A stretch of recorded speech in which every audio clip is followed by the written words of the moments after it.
What is the necessary evolution of the industry structures to make the change actually happen that needs to happen in order to come to an internet that we are envisioning? So how do industries need to evolve in certain scenarios that are likely to happen in the future?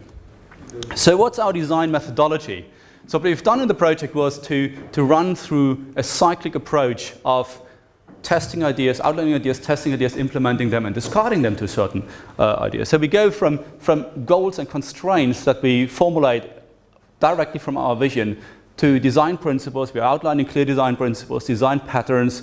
We map them into components in the network architecture. Some of that you will see throughout the presentation, but there's obviously much more material that I can actually present.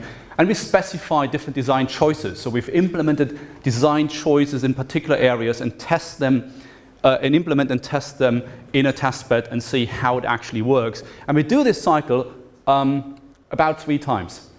Unfortunately, we have only 2.5 years, so the ideal length would have been 3 years. It gives you a 1-year cycle.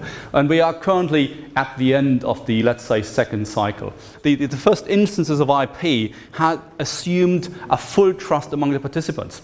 You could literally send from anywhere to anywhere, right? And that's the original idea, at least, in IP. And obviously, it's all about endpoint-centric services, and that, I believe, comes, and having talked to some of the grandfathers of IP, if you will, comes from the history where IP actually comes from. Endpoint-centric services mean essentially IP didn't change much when it comes to how the world was communicating back then, and that means you actually call a phone. And you do the same in the internet. You actually call a phone. It's just a host now. And instead of calling a number, you're calling an IP address. That hasn't really changed much. And most of the first services, mail, FTP, and even the web, are endpoint-centric services. I go to a particular place, to a particular location, and I initiate some form of communication. Topological network boundaries are boundaries along owners of networks. The problem, though, is owners of networks are not necessarily the one owning the information or defining information boundaries. So you have a mismatch of boundaries there, which doesn't really help application developers when they need to do the actual mapping from application concepts onto network concepts. Overlaying is possible. I already mentioned that before, but it does restrict developer scalability if you have to cross a variety of overlay solutions. So our question then was well, if it's all about information, why can't we actually build a network, or can we build a network that directly routes on information? It doesn't root on endpoint identifiers, it roots on information identifiers. It would make the world for application developers probably easier. And that's the starting point we have. And again, note, it's not a telephony model. It's about what Van Jacobson called interconnecting of information. So we don't interconnect endpoints, we interconnect information. And that's how our internet networking layer is going to look like. So what are the main design principles? And some of them have to really be seen very literal in the design. Everything is information. So we do interconnect information, not wires. But everything is information, including underneath the actual internetworking layer. However, information is scoped. Information, there is an inherent meaning in structures of information that can help us in the network architecture to define a better system. What do I mean by this? Well, think about your pictures as information. Everything is information. Pictures don't exist in a flat space. There's an inherent structures in the way pictures appear in your life that you usually utilize on a user level, and we can actually utilize to actually deliver a better, or to build a better delivery system. That structure can be a structure of years. If you build a structure based on date, it can be a structure based on social structures. You have photos associated with family, friends, or with work, right? And that helps us, and I come to that, how this actually helps us. The round ones are scopes. I might have different scopes like family, friends, or a company scope where information is associated with. So these scopes build what we call an information network, a collection of data according to a certain meaning. It's important, however, to note the network doesn't actually know the terms. So the network doesn't understand that, if I can use this one here, that this one is actually a family scope, because we're not using names, we're using labels, right? So the family scope is only known by the application doing the assignment. Well, however, we use, again, everything is information. We use the labeling and scoping notion across all layers. And as an example, and I don't have the time to go into the detail, for instance, how we actually do the forwarding down here. If you look at the details of how our forwarding is implemented, it is actually entirely based on labeling and scoping of information.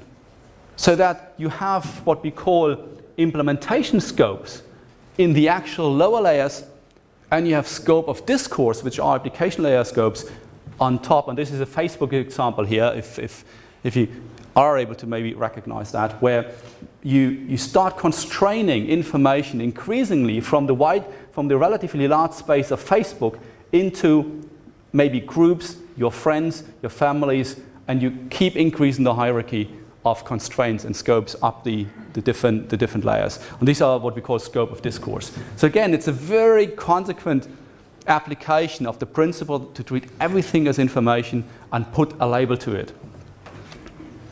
So what's the high-level architecture? And there's obviously much more available in the deliverables, so I can't go too much into detail. But the way you essentially implement these are, they're fundamental pieces that are shown in this picture.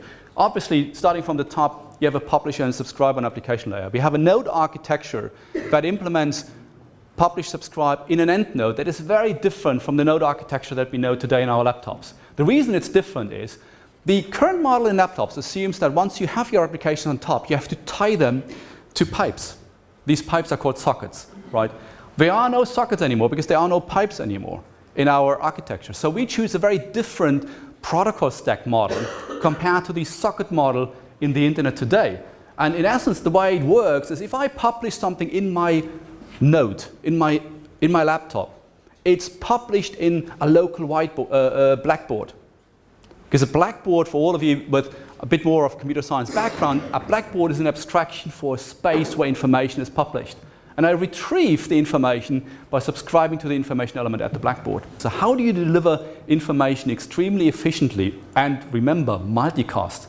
Because you can have several publishers. You don't want to do unicast there. You do inherently multicast. And how do you do that? And it's a SICOM paper from last year that describes the technology, but actually, again, uses, and it's very interesting to read because it uses the information concept on implementation level. It doesn't use endpoint identifiers. And it's a very, very neat technique that scales fairly well and medium-sized in intra-domains. That's why it isn't an interdomain technique, it's an intra-domain technique. We have topology management that currently is fairly simple. Topology management is a very interesting research area because it allows us to actually optimize topologies based on information, based on link conditions. Link conditions are information. Based on policy requirements, they're all information. So we can run optimization techniques in the topology manager to actually build optimized topologies fairly efficiently. But one of the pieces I actually wanted to go into is evaluation. Now, doing a task like building a new interdomain architecture is already challenging enough from a design perspective. But we also want to evaluate that type of architecture, and that's at least an equally challenging task. And some in our team actually argue it's a bigger challenge. We do believe, based on the feedback that we got, that vision, design principles, and concepts are sound and certainly aim for what we believe is the future internet. Meaning, it's not going to happen in the next 3 to 5 years. We do know this is really something that is further out. But again, we never lied about this either. We aimed at putting a new stake in the ground. We didn't amend an existing one. What I mean with this is, if you think about how the future internet comes about, I think a lot of the developments in future internet research are all about amending the current state through evolutionary extensions. And it's kind of like sculpting a sculpture of the future internet by just putting a bit of papier-mâché at where we currently are. We didn't want to do this. Again, we never lied about this. We said, no, we are putting a stake in the ground somewhere very far away. And that stake might be total nonsense. Nobody cares about it. That's the risk this project takes. Or people are actually picking up on that stake and said yes, and they start shaping their own developments around this. And we already start seeing this. We actually have external developers, we have people using our architecture, we have actually research projects that are based on the architectural assumptions we're doing. We have in the testbed non-partners that are actually willing to put infrastructure up and connect to our testbed. So there seems to be a certain uptake, but that's certainly just the beginning. But we definitely wanted to do this. And if it dies, it dies. It was worth the attempt, definitely. It's certainly not a quick fix. It's a major rethinking, but actually, again, tying it back to reality is easier than somebody, it's not trivial, but it's not as radical as it seems.